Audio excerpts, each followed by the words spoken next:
오늘 말씀은 느헤미야를 통해서 동기부여를 받은 유대인들이 일어나 건축하자 외치며 시작한 성벽 재건 사업에 대한 말씀입니다. 손을 놓고 있었던 예루살렘 성벽 재건 사업이 드디어 시작된 것이지요. 자, 그런데 여러분, 성벽을 어떻게 재건하는가 보니까요, 한 가지 아주 중요한 특징을 보게 됩니다. 자손별로 재건하더라라고 하는 거예요. 오늘 3장의 말씀을 보면 정말 여러 참 누군지 우리가 알지 못하지만 또 심지어 발음하기조차도 어려운 그런 이름들이지만 여러 사람들, 여러 이름들이 나오지 않습니까? 그런데 이 사람들이 다 어떤 가문의 사람들이라 하는 것이지요. 자손별로 재건하는 것을 보게 됩니다. 느헤미야 3장의 말씀은 바로 그 말씀이에요. 성벽 재건 사업에 동참한 자손들의 명단과 그들이 어떻게 어떤 부분을 담당했는지, 이것이 느헤미야 3장 전체의 내용입니다. 자, 그런데 성벽 재건에 동참한 이 자손들을 보니까요, 이 모든 자손들이 다 기쁜 마음으로 자원하는 마음으로 동참했느냐? 그렇지 않더라고 하는 거예요. 당장 1절의 대제사장 엘리야십의 자손들부터 그렇게 기쁜 마음으로 참여하지 않았었겠구나 하는 것을 알 수 있습니다. 여러분 1절 말씀을 한번 보십시오.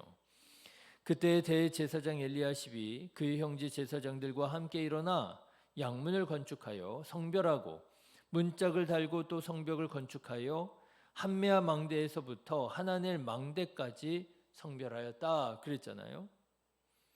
그러면 여러분, 우리는 보통 어떻게 생각하겠습니까? 대제사장의 자손이 당연히 솔선수범이 되어서 기쁨으로 재건했을 것이라고 생각하잖아요.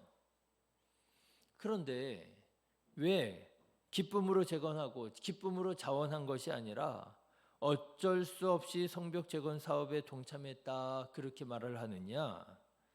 왜냐하면요, 느헤미야 말씀을 가만 처음부터 이렇게 보시면 대제사장 엘리야십은요, 성벽 재건을 싫어했던 세력들과 사실상 내통하는 관계에 있었기 때문이라고 하는 사실을 알 수 있습니다.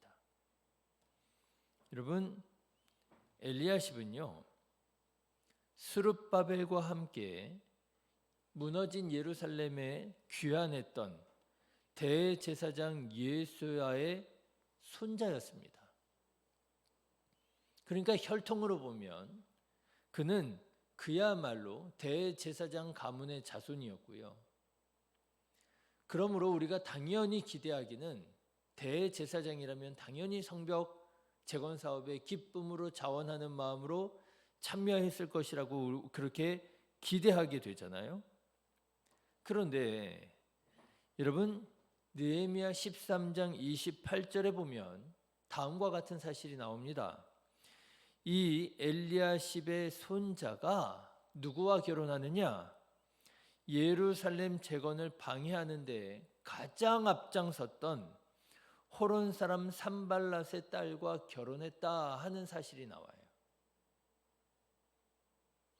예루살렘 성벽을 재건하는 것을 가장 반대했던 사람, 호론 사람 산발랏의 딸과 결혼을 합니다. 그리고요, 이 엘리야십이라고 하는 대제사장이요, 이방인인 암몬 사람 도비아라고 하는 사람에게, 이 사람도 역시 예루살렘 재건에 대해서 가장 극렬하게 반대했던 이방인이거든요. 그런데 이 이방인 도비아라고 하는 사람에게 성전의 방을 내어주는 일이 있었습니다. 13장 4절부터 7절까지의 말씀을 보면 나와요. 이게 있을 수 없는 일입니다. 여러분, 성전에는요, 이방인이 들어갈 수 있어요, 없어요? 없어요. 성전에 이방인이 가까이 할 수가 없는 곳입니다. 그런데요, 누구보다도 성전의 거룩함을 지켜야 할 대제사장이 이방인에게 아예 성전에 있는 한 방을 내줘요. 그것도 그 이방인이 무슨 하나님을 믿기로 작정했느냐? 그런 사람도 아니에요. 예루살렘 성전 재건에 아주 가장 앞서서 반대하는 사람입니다. 그러니 여러분, 이 엘리야십이 성전 재건 공사에 적극적일 수 있겠습니까? 느헤미야라고 한 사람이 어느 날 갑자기 왔어요. 근데 이 사람이 바사 왕국의 아닥사스다 왕을 최측근에서 섬기는 아주 지체 높은 유대인입니다. 그런데 이 사람이 어느 날 군사들의 호의를 받아서 예루살렘에 와가지고요, 자, 우리 성전을 건축합시다 얘기를 하는 거예요. 그래서 지금까지 어떻게 손을 대지 못하고 있었던 예루살렘 성벽 재건 사업에 이스라엘 모든 사람들이 우리 일어나 성전을 건축합시다 하면서 성전 재건을 시작을 하는 거예요. 그러면 여러분, 그동안 이스라엘을 다스리고 있었던 대제사장은 뭐가 됩니까? 무슨 얘기인지 아시겠지요?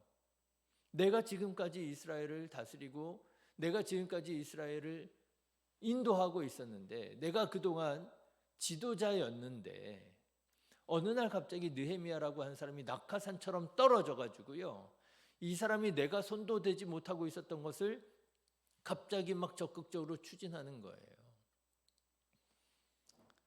하고 싶겠어요? 인간적인 마음에?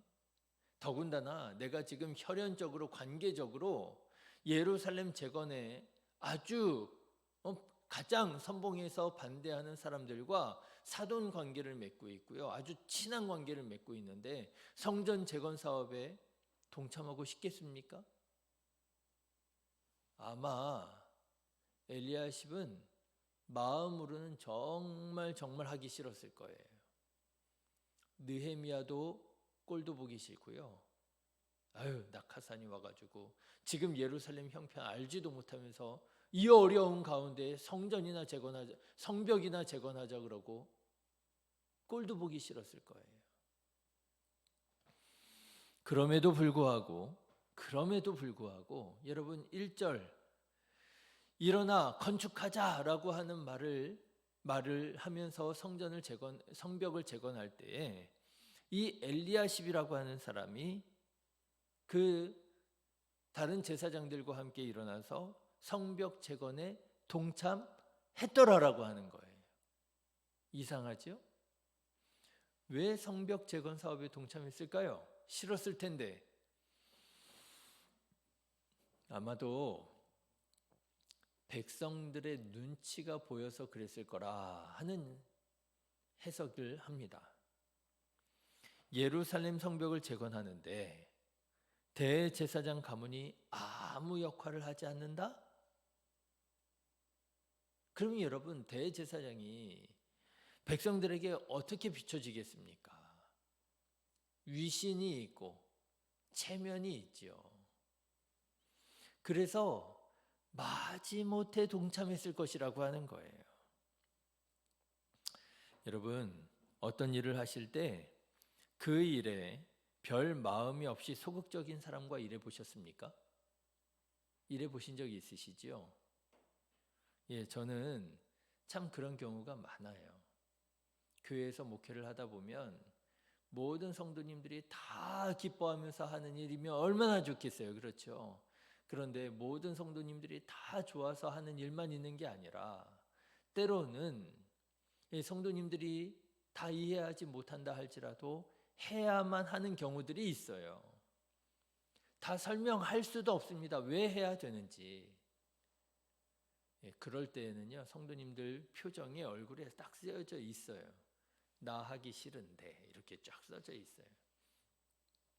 작년에 우리 양주지방 남성교회 주최로 하는 찬양제가 있었습니다. 바바예투 했잖아요. 예.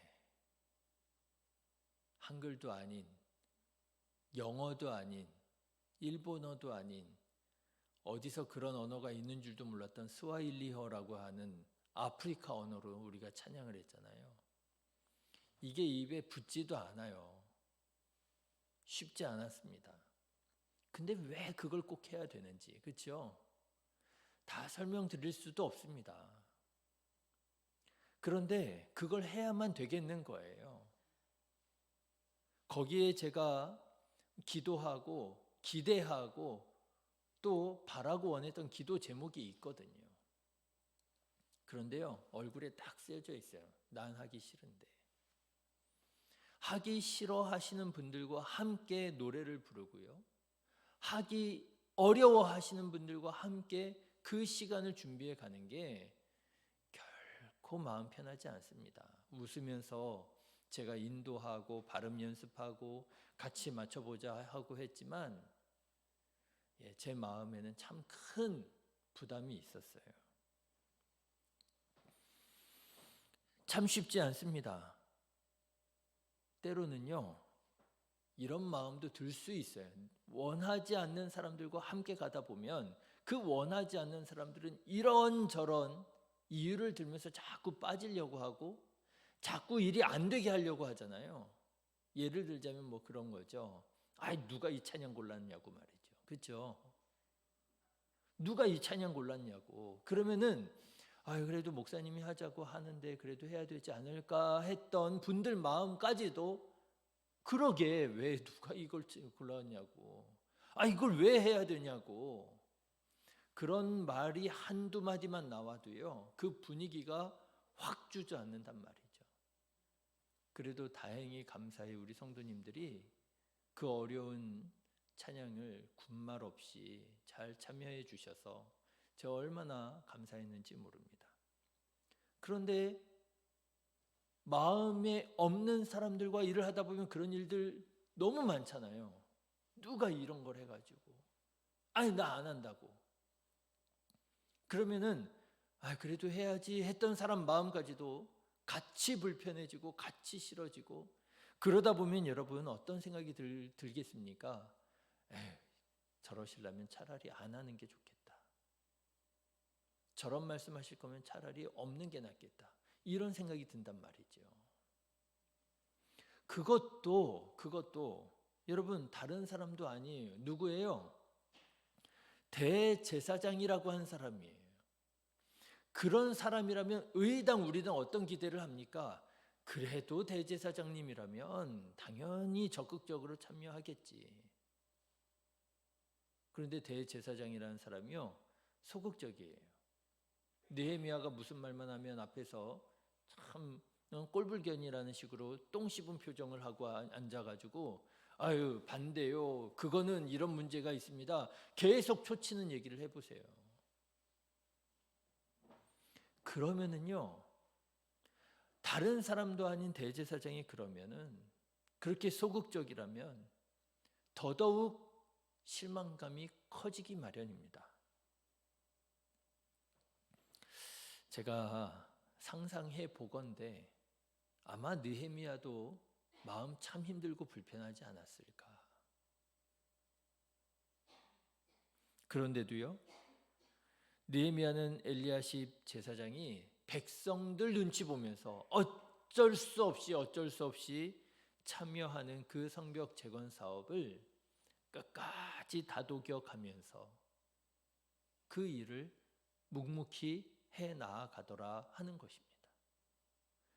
그러니까 성벽이 재건될 수가 있는 거예요. 그리고 또 오늘 본문에는요, 우리가 주목할 만한 또 다른 자손이 나옵니다. 바로 드고아 사람들이라고 하는 사람들이에요. 이 드고아 사람들 마찬가지로 이 사람들도 역시 성벽 재건에 동참합니다. 그런데 이 사람들 역시 마음 한편 불편한 마음이 있었던 모양이에요.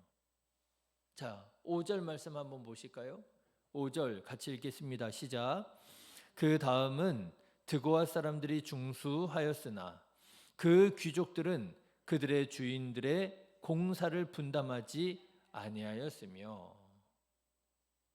드고아 사람들이 이제 느헤미야의 어떤 주장에 따라서 동기부여에 따라서 일어나 건축하자 하면서 드고아 사람들이 건축을 했단 말이에요.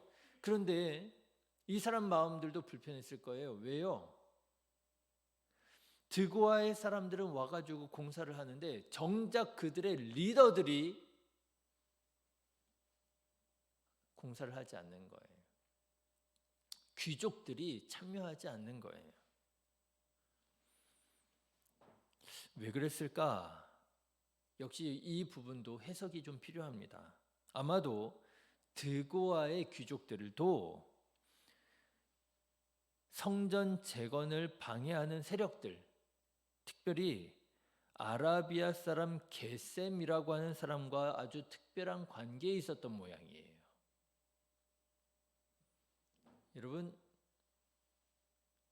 유대인들이 이제 예루살렘으로 귀환했잖아요. 거기에는 이미 그 지역을 장악하고 살고 있었던, 말하자면 뭐 사마리아 사람이니 암몬 사람이니 아말렉 사람이니 이렇게 있을 수 있잖아요.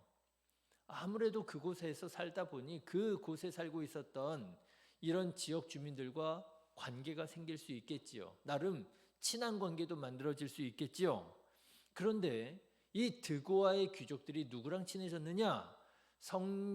예루살렘 성을 재건하는데 앞장서서 반대했던 게셈과 이게 친해져 버린 거예요. 그럼 여러분 그 관계를 생각하면 어때요? 내가 친하게 지내는 얘 게셈이 예루살렘 재건을 싫어해요. 그런데 내가 앞장서서 그래 우리 성전을 예루살렘 성을 재건합시다 말하기가 껄끄럽겠죠. 불편하겠죠. 그래서 이 귀족들이 성전 재건 사업에 쏙 빠져버립니다. 우리는 못해. 우리는 눈치 볼 것도 없어. 뭐 유대인들이 우리한테 뭐라고 말을 하든 나는 이 게셈과의 관계가 더 중요해. 그러면서 아예 빠져버린 거예요. 대제사장 엘리야십은 백성들 눈치를 봐서라도 어쩔 수 없이라도 참여하고 앉아있지만 이 드고의 귀족들은 아예 빠져버린 거예요. 그러면 여러분 그 귀족들 밑에서 일하고 살아가는 평민들은 어떻겠습니까? 귀족들이 안 하는데 하고 싶겠습니까? 하기 싫죠. 그런데도요, 오늘 말씀해 보십시오. 이 드고아 백성들은, 드고아의 평민들은 귀족들이 빠져 있는데도 불구하고 성벽 재건 작업에 참여해서 한 부분을 감당하더라고 하는 거예요. 그러니 그들의 마음이 어떻겠습니까? 마음 한편으로는 하기는 해야 돼서 하기는 하는데 정작 그들의 리더들은 쏙 빠져 있으니 힘이 나겠습니까? 하면서도 눈치 보이겠지요. 옆에 있는 가문의 사람들이 야 니네 가문 어른들은 다 어디 가셨어? 그러게 말이에요. 마음 불편하지 않겠어요? 그럼에도 불구하고 드고아 사람들은 어떻게 합니까? 그들이 감당해야 할 몫을 감당하느라 최선을 다하더라라고 하는 거예요. 여러분 제가 지금 두 가문 이야기를 말씀드렸습니다. 엘리야식 가문 이야기, 대제사장 가문 이야기를 말씀드렸고요. 그리고 드고아의 사람들의 이야기를 말씀을 드렸습니다. 그런데 여러분 생각해 보십시오. 이런 사연이 엘리야십 가문에만 있었을까요? 드고아 사람들에게만 있었을까요? 아니에요. 오늘 느헤미야 3장에 나오는 정말 수많은 사람들도 다 저마다 사연이 있었을 거예요. 그렇죠?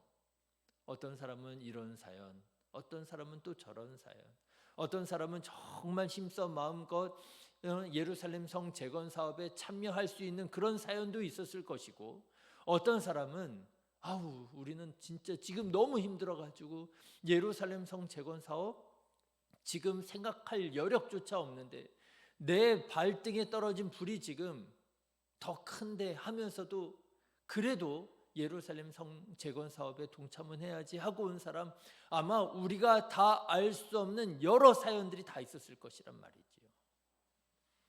그런데 여러분, 이러저러한 사연들이 다 제각기 있었겠지만 그 사람들이 이러저러한 사연들을 다 뒤로 하고 한 마음으로 그래도 하나님의 나라를 위하여, 그래도 예루살렘을 위하여 한 마음으로 모였을 때에 그때 예루살렘 성이 다시 재건되어지고 회복되어졌더라라고 하는 것입니다.